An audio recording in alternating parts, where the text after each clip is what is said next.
It's And Just Like That, Season 1, Episode 6, Diwali. Carrie's giant leap for her future self helps her embrace the past, while a confession from Miranda shocks Charlotte. Also, Anthony asks Carrie for a favor. Hi, guys. Hi. You didn't send me the square. I forgot, and I actually haven't made it. I realized just now. So, guys, hi. We're here. We're hanging on by a thread. We are here. It's Pod and the City. We're doing And Just Like That, Season 1, Episode 6, Diwali. And you know what I'd like you to do? First, if you're watching us on YouTube, hit subscribe, hit like, and hit share if you know a friend who you're willing to share this with. Also, or you can just hit like share, copy link, and check out our Patreon. It's patreon.com/podandthecity. Over there, we do extra episodes every single week. We're doing Smash, Vanderpump Rules, All Stars, or Drag Race All Stars 2, and Pillow Talk. So join us over there. It's a fun little community. You also get these episodes early and ad-free.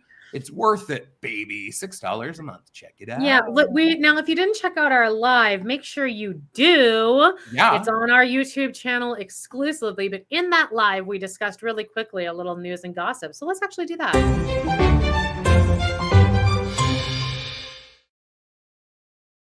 So Kyle MacLachlan, Andy Cohen keeps asking people about And Just Like That because he also asked Jonathon Grofff about it. But he's also besties with SJP. Yes, I wonder if maybe SJP talks a lot of shit and if Andy's kind of trying to troll a little bit. Michael Patrick King. So how was your experience on And Just Like That? A lot of people do think that it feels like the people are trying to distance themselves from Michael Patrick King. The whole show and bring it over here. Yeah. So I wonder if I don't know. I don't know what's going to happen. Anyway, what happened was Kyle MacLachlan was on Watch What Happens Live. And Cohen is like, hey, was there ever any talk of you coming to join And Just Like That because of your character? And, and he says, oh, there were talks. And, they originally had talked to me. And I thought, with the way that everything ended, it would be really beautiful to make it more than just, what he called a one joke wonder, which is what he was saying they were making the character be, is he was going to appear back to laugh at and then be done with. And because everything is a cheap joke for exactly. Well, they just love joke. As we've said many times, they love to waste opportunity. Where it would have been a really cool opportunity. We talked about on our live that honestly, I would be fine if they did a whole thing where he came back. Charlotte then was like, oh my God, did I choose the right one?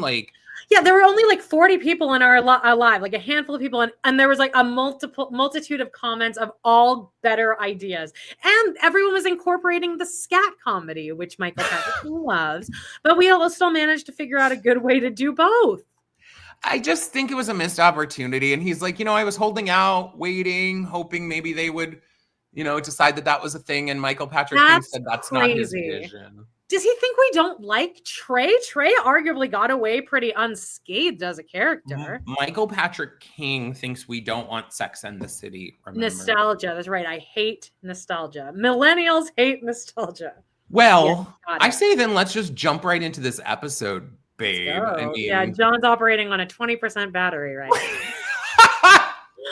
So here we go. So this is Diwali. Now, I'm just going to say right up front, this was a really good episode. It was directed by Cynthia Nixon, so there's not a lot to snark on in this. I wonder what we thought of it on our first watch. I think that we probably still snarked about it. Yeah. Oh, there's thunder. That scared me. It shook the walls. So jealous. I do think there were other things that I could snark about, again, Miranda needing to continue masturbating while her son is trying to talk to her. It's just weird. Crazy. That bothered me. I would never. I can't even imagine. How are you still turned on at that point? Are you not instantly I don't know. Anthony and Carrie. Oh, hang on. This dog is... Okay, Anthony and Carrie are in this huge apartment that Carrie ends up living in just for this one episode. And Carrie has a funny line later when she's like, the sun hat will be good because I live on the surface of the sun. That was funny because it's all just huge windows and she's right on the water. And which is it's really cool and gorgeous. Yeah. Sema's on the phone with her dad. She's planning Diwali, and they're discussing Diwali and the fact that her dad's like, oh, you need to get married. So we're laying down the groundwork. Also, just in case you wanted to know, piece of info. They did not, think, hey, Sema's Indian. We should probably we could consider incorporating that into her storyline, which, duh. No, Michael Patrick King himself was invited to a Diwali celebration one time. And so that was the inspiration for the episode. Yeah, funny. Cool. So that's pretty much it. Does Anthony say oh, please come with me to my plastic surgery appointment? He does. He's like, oh, Stanford had scheduled this double facelift appointment before he left. And I was going to convince him not to do anything, and I need you to go with me so I don't do anything. Right. Okay. So now we're the three women at lunch discussing Carrie's move, and Carrie's like, I don't love it. I don't know. I don't love it. But then they're like, oh, well, it's not you anyway. And don't move in if you don't. Well, you need to love where you live. And Carrie's like, oh, well, I already signed papers because it would be too much to. She says it was the 46th apartment that she had dragged Sema to. And she's just going to settle because she realizes it's not the apartment. It's her. Mind you, this apartment has to have cost $20 million, $10 million, or more. It's now a penthouse. Okay, yes. Miranda, I wrote, is Miranda sober here? And I guess she says later, I've turned my addiction from alcohol to masturbating. So at least they're remembering. Say, I'm so proud of you for quitting cold turkey. Yeah. It's always bugged me because you have to go through withdrawal. No. Unless you're not really once realized that was the problem. She hadn't been finger banged, so then she dumped all the booze down the drain. The end. Except remember in season 3, flash forward, she is tempted by Joy's gin. So she throws them down and then she pours it down the garbage chute. You just need to not see it, and then you won't want to drink. All of your problems will be gone. Okay, so Carrie says the apartment is like living in the future, which is better than living in the past. And Charlotte says, well, if after a while you don't love living there, you're going to sell it. It's just that easy, Joan. All right. Guys, and she still owns her apartment at this point, by the way. In case you didn't know, my real job, I real estate in Arizona. And just the cost, transaction costs of paying Sema, of paying all of it. Lawyers. On a $5 million home. I'm going to do a little math here. Yeah, please do. I think this has got to be more than $5 million. Let's go 8. Even if it's $5 million, if she she would be paying Sema about $100,000. To just sell it again. That's like a 2% commission, which isn't even very high. You could get 3 or more. So just this thing, and Sema's like, oh, we'll sell it. Of course you'll sell it. Yeah, you make another 100,000, baby. What? This is absurd. Was Carrie still planning to keep her old apartment then? Because she moves into it at the end. She still has it. Oh, but she sits on the chaise and decides that it's terrible. This isn't help. That happens right here. Carrie is now sitting in a cozy chair in her old apartment, reading with a nice, huge Afghan that I'm sure cost $350. Oh, yeah. Reading a book. The music from the movie is playing, and it's just a beautiful scene. And I genuinely thought, this is, I think, what a lot of people just dream of, just like this peace. And she looks around and goes, well, this isn't healthy. Not having a man, I think, is what she means, right? Because she's not even in the apartment. I understand if she was in the apartment that she lived in with Big, then yeah. But like Big didn't even go to this apartment. This is a safe zone. I think she also was like indicating, because she talked earlier about how she doesn't want to be the person who's like, I've lived in the same place for 25 years and my rent was $100 or whatever she says. She does like an old New York-y guy impression. Yeah, people really have a lot of judgment for people who own real estate in New York. I mean, if you do think Manhattan, if you do think about the world, you know, older generations could buy like a house for $100,000 and it's now worth like $2 million, and then they complain saying, "You guys should just pull yourselves up by your bootstraps." Yeah, well, yeah, I know. We did it. My generation, we had work ethic in the 80s. Yeah, one of you would work in a deli. Like one person in the family would work in the deli, and they could support everyone in their family, buy a home, buy a car, and do everything. What? Okay, don't get me started. No, it's true. So now Charlotte's getting the kids ready for the day, and this whole thing, we can brush kind of past it. Brock now is like, I want you to move these Madame Alexander dolls. I don't want these anymore. And I also want to cover up this thing that says Rose behind my bed with like, I don't know, a picture of a rock. And what they end up putting there looks like a poster that's been torn in half. Yeah, it's bizarre. But I actually do relate. I have carried stuff from house to house from like my very first apartment in Phoenix that my mom has given me, just like little decorations, tchotchkes, like this will go in your bathroom. It's a little owl. Yeah. And I now have them back here because I can't bring myself to get rid of something that my mom has given me as a gift. Well, I get that. Yeah. So this is how I feel about these dolls. I thought was interesting here, and you guys let us know in the comments, honestly, is Lily does have an issue with the Madame Alexander dolls, which I understand because they are like, they're the international collection is what they're described as. And so they're all dressed in like quote unquote traditional outfits for different countries and different places. And I understand what Lily's saying by those are like not really culturally appropriate anymore. But she says, I'm embarrassed to have my friends over. Because that generation is so fucking annoyingly woke. That's why. Because Michael Patrick hates that generation. I'm woke. I know. Like, but that's what Michael Patrick are really going in and being like, that's a Madame Alexander doll from Spain. You guys aren't from Spain. Huh? Maybe they are. They're not like that. I'm woke. I am woke, guys. I'm not even trying to go against the idea. Like, I believe and understand what Lily is saying. The part that is confusing to me is like that she's that embarrassed by that. Yeah, and how often are you bringing your friends into a room that you share with your older sister? I'd understand if she was like, I don't want my friends to see that we have dolls in our room. Yeah, dolls. Your friends are that on top of it. But I think they were trying to connect it to the cultural appropriation of Carrie wearing a sari later. I understand how, which I'm actually impressed with that. But it was also strange because it almost felt like MPK.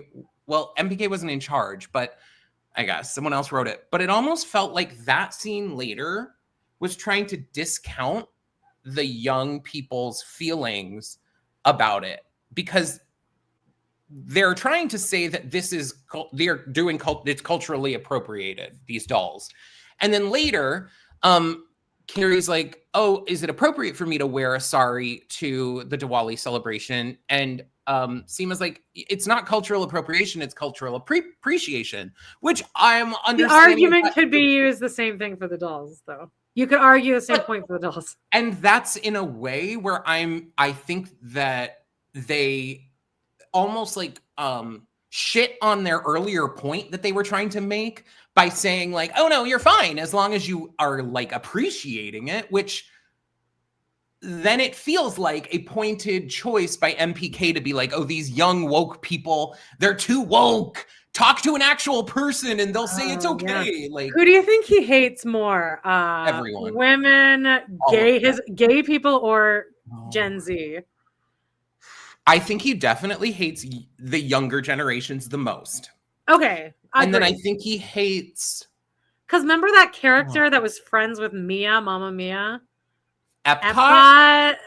And then the other one? The other one was like voguing. The other one that they're like, yes. I'm just okay. Yeah, I don't. I think he does hate them about the most. Finale episode ever again.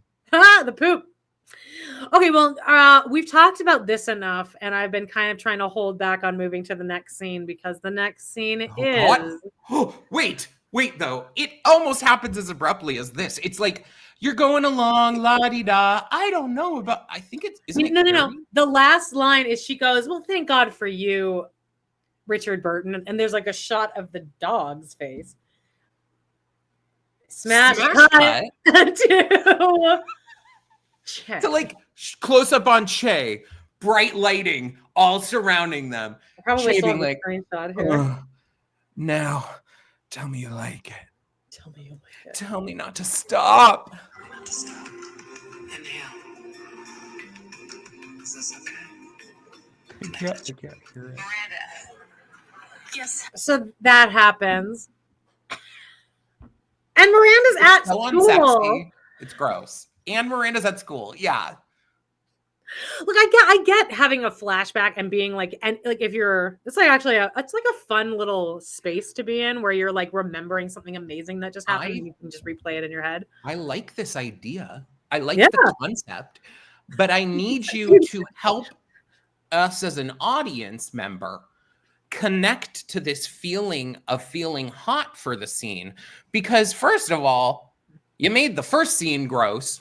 Not hot. I mean, her grunting and everything, like, I understand she was rebirth or whatever point. Also, she was so drunk from those 2 shots. But they've decided to make these flashbacks, which are supposed to be hot.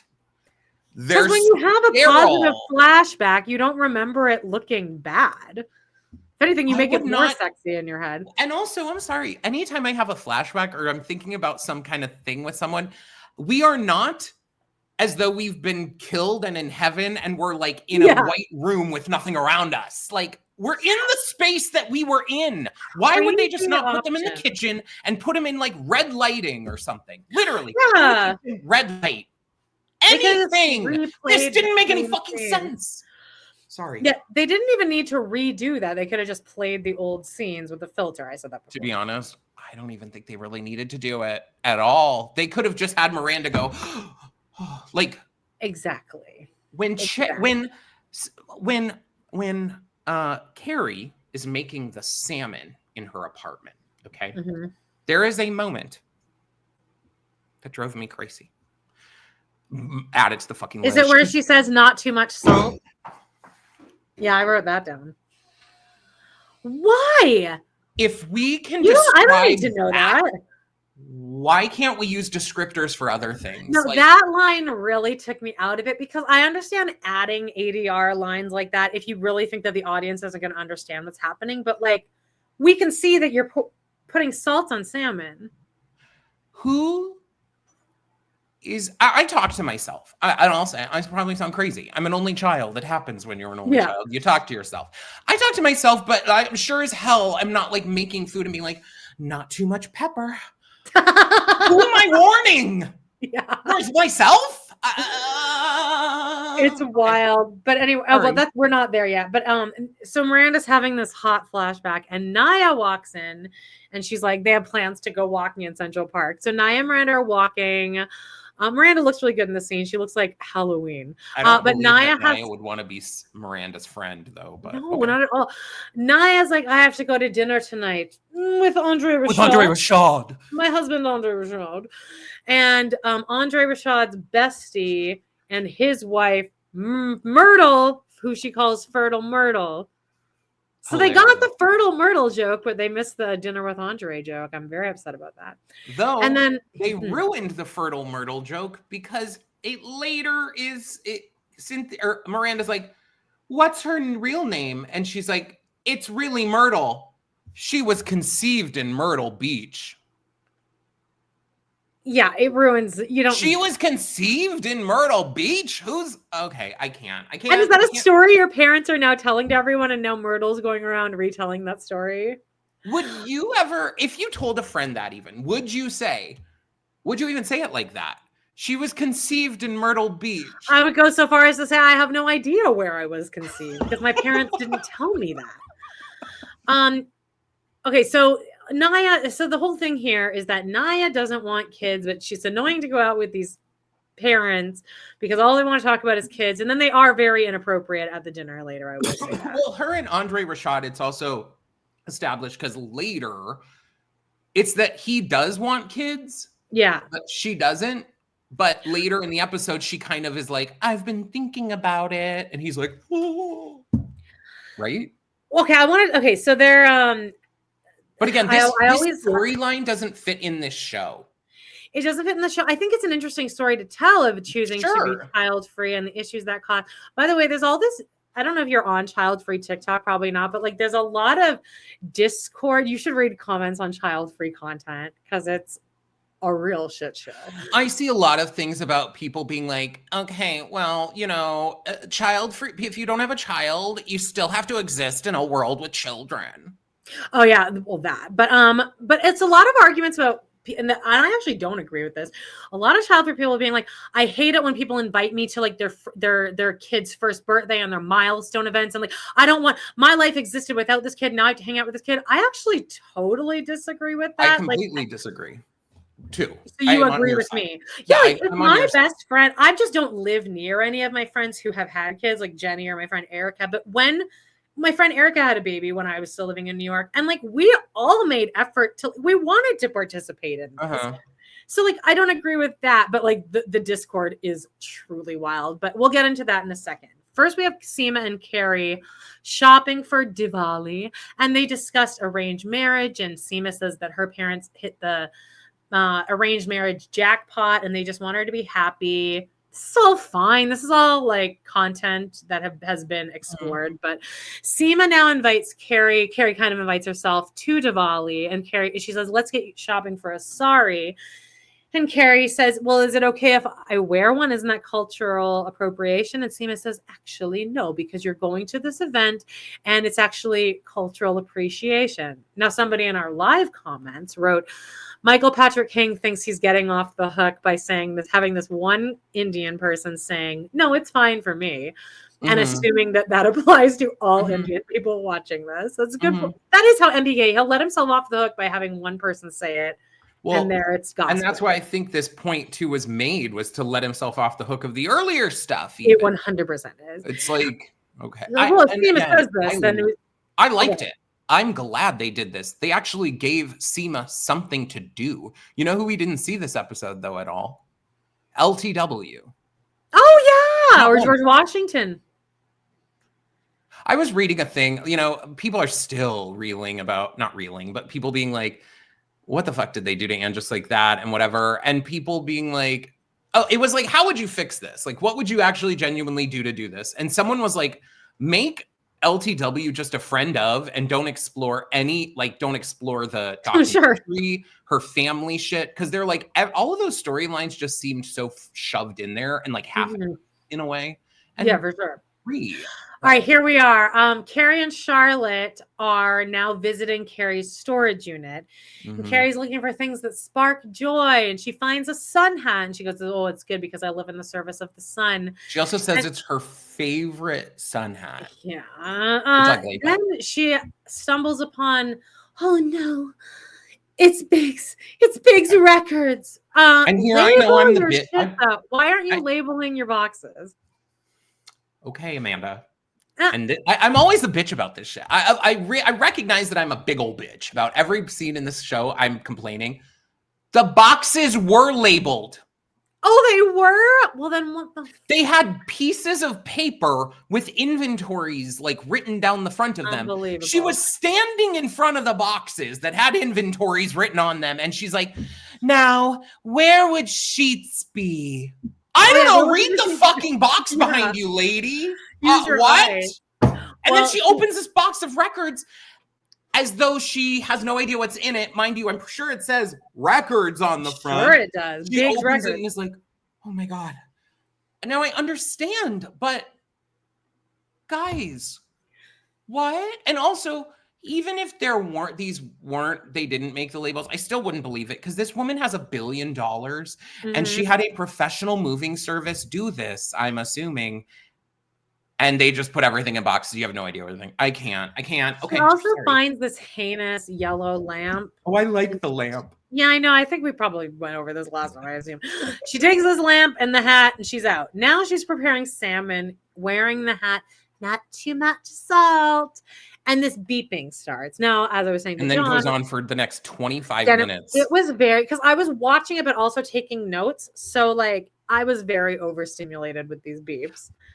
I'll say too, again, I'm on my bitch streak, but they could have let the beeping go, but there needed to be more physical joking, comedy, something happening here because all it is Carrie being like, yeah. She goes and like opens the dishwasher. She pushes a button, closes the dishwasher. It beeps again. She takes her glasses out, slowly puts them on, opens the dishwasher again. That's not. Where's the comedy? Right? So she calls Anthony, right? Oh, this is where he asked her to do that. The thing. Oh yeah. Mm-hmm. Doesn't matter. But anyway, she also, I'm sure we talked about this in our very first rewatch or our watch of this, but the beeping I feel is this is an immediate emergency for me. Why are you not? Yeah, I don't understand why you would even wait longer than 5 minutes to call I'm not, people downstairs. You saying that you can't come until tomorrow is not an option. You're coming now. Or I would have left. Why did Carrie not go back to her? She has that whole other apartment, for fuck's sake. Maybe that's why she's there. Oh, whatever. Anyway. I also think, I hate to, again, to be a bitch, but if I heard something beeping in my house, I use my ears and then I follow the sound. She also doesn't have anything in her house. There's nothing there. Yeah. The options are very limited. You got fridge, dishwasher, washer, dryer probably. But it is the dishwasher, it seems like. Now we're at dinner with Andre Rashad. And they should have cut this. I hated it. I hate Andre Rashad. And I actually don't even think that married couples with kids are even this stupid and would say something this. I mean, maybe they are. Nobody's really saying this stuff to me. Maybe just because I'm so obviously uninterested. I do think some people lose touch with reality when they have. Sure. Children. Well, they're like, you need. They go. So maybe Myrtle's pregnant again, and then the guy goes, a couple like you gotta have babies, which I'm instantly irritated at all men for this because I'm like, yeah, it's easy for men to want babies. You don't have to fucking do anything. You don't do jack shit. You come.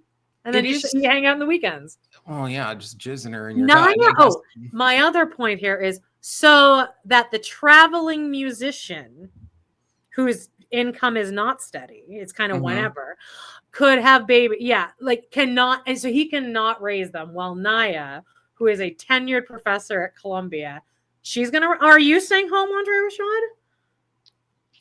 I just want to know what his idea is here, what's about to happen. It's the idea that I think a lot of people do have, I'm a man, I should be able to do this, and my seed will walk. You're a musician in a band that no one's heard of. He's not established as being famous. No. So we're existing on your income? And your wife only calls you Andre Rashad. I mean, you guys can't have that close of a relationship. There's no closeness, exactly. Or anything. It's Andre Rashad. My biggest issue is that her entire thing fucks with the idea of what we could have made this show. And the momentum. A lot of people in our comments are talking about it would have been great if they explored menopause or what it means to be older when you're dating or whatever. There's a whole musical called Menopause the Musical. Exactly. And I'm not understanding why they decided that they needed they decided that you can't make a show unless you have someone who's trying to get pregnant in it, I guess. These are 40-year-old, Naya is, I'm assuming 40, right? I get, I mean, enough where they're using IVF. But John, I understand, but do you know what the next scene is? More finger banging. Is it Miranda masturbating? Miranda masturbating to this enraged me. And in the background of the flashbacks too, there's smoke because of the shotgun. And that's why I don't understand, why didn't they do a black back? Even if they just did a black background. Yeah, that was fine. The white background is so weird. Well, Brady knocks on the door and she's like, hello. She's like, oh, Brady! He's like, are you okay in there? And she's like, don't forget, you have to turn. It's like, again, I would say, I mean, and as a person, like, I'll say it, I mean, every human, what, you've masturbated before. If a family member knocked on my door while I was doing that, the last thing I would do is keep doing it. I would instantly be like, oh my God. Like, I would be like, oh, hi, what? Yes? Huh? I wouldn't still be like so turned on. It's okay. I understand what they're trying to do, but it's weird. And they try and do these weird moments like with the teenagers and sex. And it's like, again, your show is confused in that way. I think the teenagers having sex is more of an MPK special. Miranda. He goes home and he's like, I'm going to need the uncut footage of that. Anyway, he has his own flashbacks of the kids doing it in a white light. At some point, we're going to get a cease and desist. Because of all that investigative journalism I did. Great. Very gratuitous. Now, smash cut to an overly gratuitous sex scene between Naya and Andre Rashad, which we don't need, because this is not how sex was even used in the original series. This was for no reason. I really think that most of the sex in the original series there was never a sexy sex scene in the original series. Always played for comedy. I think exclusively. There is one hot scene with Carrie and Big in the elevator. Yeah, but that's not sex. This was her on top of him, fully naked, grinding. Both of them are coming. He's holding her boobs so they don't show her nipples. I just don't. If I were her, I really would be like, but why do we need this? Because we could just be post-coital. I guess to show that, like, we still got it. I don't know. Because again, I'm confused about Naya's character, her age. No, I feel bad for her for having to do this because there's just absolutely no reason other than to be gratuitous. I think it really is that, like, MPK, though he says he doesn't want sex, he doesn't want this to be Sex in the City. He also was like, well, we can't do it unless people aren't if people aren't having sex. So we need to have sex in the show, and like Carrie's not going to have sex. Oh God, no. Like, so now we get to, they have some pillow talk and he vows his undying support for her to have this baby. I'm not going to be like a kid with a dog and I'll walk them 3 times and then now it's your problem, Mom. Next. My next note is, do you think Jonathon Grofff is hot? Which we kind of talked about. But this is the Jonathon Grofff scene, which I guess needs to be 15 minutes long because it was unending. Oh, and guys, in case you didn't know, Jonathon Grofff, the plastic surgeon, thinks that Anthony, he's like, you don't need any plastic surgery. You know what? All you might need is a little Botox. You have that beautiful Italian skin, strong muscles. It's like, no. You're hot. Then he turns to Carrie and he's like, you sweetie. You haggard whore. You haggard witch. Let me saw off. I just was like, huh. Anyway, whatever. He goes, what are you, 48, 49? And then Carrie says, no good deed at some point. Carrie's wearing little suspenders in this scene, and that's cute. I like that. He shows her an AI image, and he goes, with the right work, the last 15 years will just fall right off. Oh, now we're at the picnic scene already. There we go. We're at the picnic scene. This is like the epic scene of the episode. And it really works because all 3 leads are in the same spot at the same time filming. What an amazing concept. Now, Miranda goes, oh, by the way, I might have said this in our original one, but if I were Miranda, Carrie would not hear from me for at least 5 years because I would be so mortified by the finger. You wouldn't hear from me again. I would see myself out of the friendship. It's hard because we're supposed to believe these 3 are like best friends. So But I feel like also if I were Miranda, I'd be bringing it up constantly so that no one thought that I just didn't, like, I'm taking it lightly that you had to watch that. Miranda takes a somewhat annoying stance in all of this, which is the defensive. It's like, well, I get that, I guess. But she says, I've replaced drinking with obsessive masturbation. Then I wrote, oh, that's right. She's an alcoholic. And she says, and Charlotte's like, oh, yeah, okay. And Miranda's like, I'm fantasizing. It's more of oh, she goes, I've been fantasizing about Che. And Charlotte's like, I totally get it. She calls her Che, Carrie's podcast boss. And Charlotte says, I get it. I think I had fantasies about Che after seeing them at that comedy concert. Universally throughout Manhattan, everyone's saying comedy concert. We don't know. Also, universally, Che gets everyone wet. Everywhere. Including Charlotte. So Miranda tells Charlotte, well, it wasn't really so much of a fantasy as a replaying because, you know, I had sex with Che in Carrie's kitchen. I would argue you actually didn't. You just hooked up, but whatever word you want to use. Finger. And Charlotte says, you are not progressive enough for this. What Charlotte do you think of that? does say that she's cheating. And Miranda's like, it's not cheating, which I hate to argue with you, but isn't it? Yeah. It's actually fully cheating. And then Charlotte's like, are you a lesbian? What's your problem? I don't want to be I don't want to get the third degree. And Charlotte's like, I'm just like, what did she say? She's surprised. Like, I'm not allowed to be surprised that you're telling me this.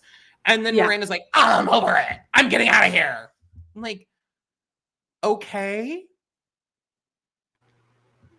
Oh okay, my God. Hotel for Dogs over here is really killing it. Amanda's Hotel for Dogs. I'm so tired. Charlotte says, are you a lesbian? And Miranda goes, I don't think so. I don't know. Anyway, Miranda now. I liked that they actually, like, I had been bitching being like, you know, they're trying to say she's a lesbian, but is she really a lesbian because Che's non-binary? They actually kind of addressed it. Yeah. Well, then Miranda gets pissed and she walks away, but then she gets like a little Charlie horse because she's so old. Her foot's asleep. That's what happens to old people. But that like to the point where like, look, my foot, well, I have a fucked up foot anyway, but like we've all had feet that are falling asleep or like a little, like you get a Charlie horse, but you're able to like kind of walk it off after about 1 second. She's like fully crippled now. I thought this was okay. Okay. I'm going to say somehow I think this was okay because I'm like, okay, she wanted to storm off, couldn't storm off, has to then, well, you know, whatever. Sure. So Carrie runs after Miranda and she's like, we already lost Samantha. We can't lose you too. She goes, people are gone in a second. So Miranda goes back on her and died. Big died. Did you remember that my husband died? We haven't been talking about me. So Miranda and Charlotte kind of make up. Now Sema picks up this scene. This scene is obviously just shoehorned in here, but Sema now picks up Carrie for Diwali. Remember how that's part of this episode? It's called Diwali. I forgot actually because they go about 30 minutes without even mentioning it once. Right, so. But we wanted. I think again, like everything they do here, is they start. I think they started with an image of Carrie in this outfit and then worked in reverse. They like to work in reverse. Like Mama Mia, like giving someone a crazy name and then rewriting like Myrtle, Fertile Myrtle, and then deciding her real name needs to be Myrtle because she was conceived at Myrtle Beach. So it's over explaining the joke. Anyway, Sema picks up Carrie. They're at Diwali. Carrie does look so fat. Great. Carrie. Sema also looks great. Yeah, of course. Everyone at the party does. So Carrie's stuck talking to Sema's parents, and they're like, what? So tell us about Sema's boyfriend, Dennis. What's he like? Doctors Without Borders. And then Carrie, I find this unbelievable too. Sema pulls Carrie away and they go and smoke in the car. And Carrie seems incredulous about why Sema would do this. I'm like, doesn't this explain itself? This whole situation explain itself?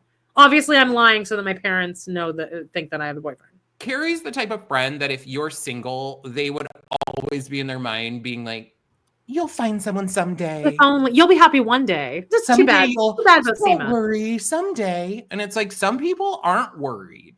Well, but John, Sema, you just have to wait because Sema does find Adam. Adam. That's The who gardener. Sema waited 54 years for. Adam. They like to shower together, okay? That's all They they like do to do together. bathroom scenes. And then he pees afterward while she's brushing her teeth. Mhm. And there's shit particles flying around the bathroom as she's brushing her teeth. Yep, love it. And he's putting on non-deodorant, like crystals. Sema says, I made Dennis up. I made Dennis white so that my parents wouldn't be upset when we broke up. Ha ha ha. Uh-huh. I always love seeing Carrie smoking. It's always a nice retro feeling. Even though I'm not supposed to like nostalgia, but I do like seeing Carrie smoking. Sema now ties us because Carrie somehow turns this back onto herself now. I'm married. I was married once. And then Sema takes a string, ties it around Carrie's wrist, and she says, "This is a sign of strength in my culture." Great. Oh, I wrote at the end here, actually. Does Carrie wear that piece of? Does Carrie ever? I think we were seeing her. She continue wearing ripped that? that off before She she immediately like, goes home and is like, "Fuck you, fuck Diwali." like, ew, what is this? Is a synthetic string? Carrie now puts on her Carrie necklace, which I must actually say, a little young for a person in their 50s, right? Oh, like the Carrie necklace? Yeah, I like it. A 50-year-old woman should be wearing that. I'll always like it, but I feel like they should earn its symbolism a little bit more because what's the point here? She just puts it on. And it says, and just like that, I remember how much I loved the last 15 years. And then we still get more after this.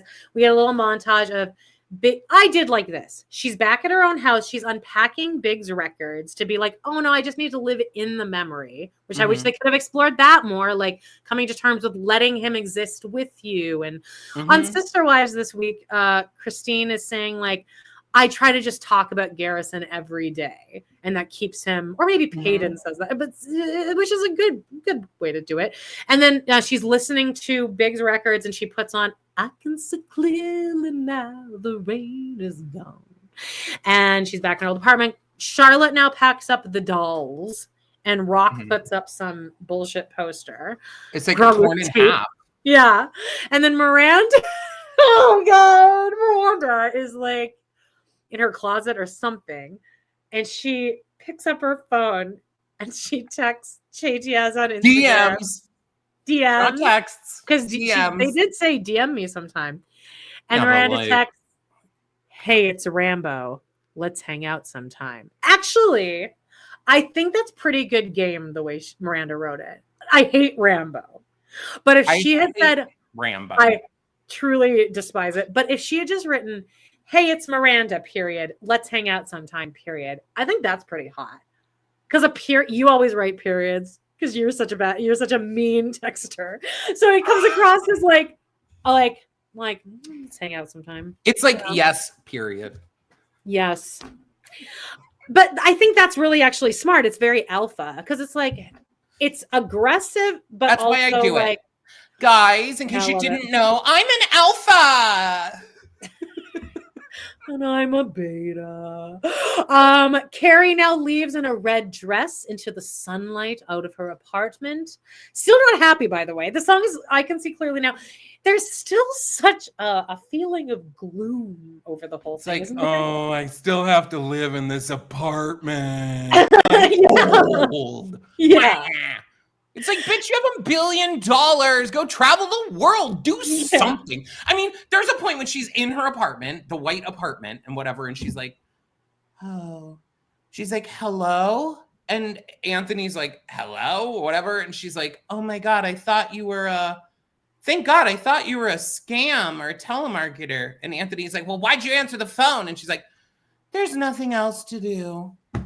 Oh my God. Carrie has every resource at your fingertips. Go join a club. Volunteer somewhere. Yeah. That would have been an interesting storyline. Carrie volunteers at an animal shelter and then she meets someone. I don't know. You guys are dumb. Your show is dumb. I was just thinking like, well, I'm single, but I like do things. Like I have the animal business, but Carrie doesn't have to do that. But I also podcast. And then I realized Carrie has a podcast. You could throw yourself into that. That's your job. No, because she needs hard drugs in order to give even a story about a diet. A mild story, PG even. She's gonna have to quit the podcast soon, or else she'll have to fall into a series of it, like into an addiction, just to get that good content, baby. Let's see what's next here. Let's see if the next episode's good or bad. I think like it's bad called Dead Man's Wife or something like that. What? Another something what? like that. Let's see. We have time. Something about a widow. I paid my assistant for another 45 minutes. Okay, here we go. A Sex and the Widow, it's called. Another Man's Wife, John says. I guess that's true. Okay, Dead Man's Wife.